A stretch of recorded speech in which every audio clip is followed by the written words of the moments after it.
कोल्हापुरातील पंचगंगा स्मशानभूमीच्या प्रवेशद्वाराची कमान आणि परिसराची दुरावस्था समोर आली आहे।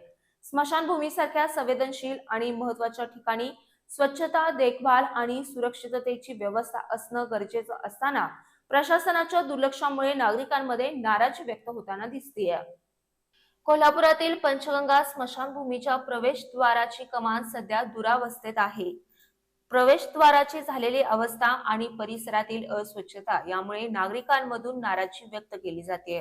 स्मशानभूमी हा नागरिकांच्या भावनांशी जोडलेला संवेदनशील परिसर आहे, त्यामुळे या ठिकाणी स्वच्छता आणि आवश्यक नागरी सुविधांची नियमित देखभाल होणं गरजेचं आहे। मात्र प्रवेश कमानीसह परिसराकडे प्रशासनाचं पुरेसं लक्ष नसल्याचं चित्र दिसतंय। परिसरातील दुरुस्तीची कामं तातडीनं हाती घेऊन प्रवेश कमानीची डागडुजी करावी, तसंच परिसराची नियमित स्वच्छता आणि देखभाल करावी अशी मागणी नागरिकांकडून होतीये। नागरिकांच्या भावनांचा विचार करून महापालिका प्रशासन याकडे गांभीर्याने लक्ष देणार का, असा सवाल आता उपस्थित केला जात आहे।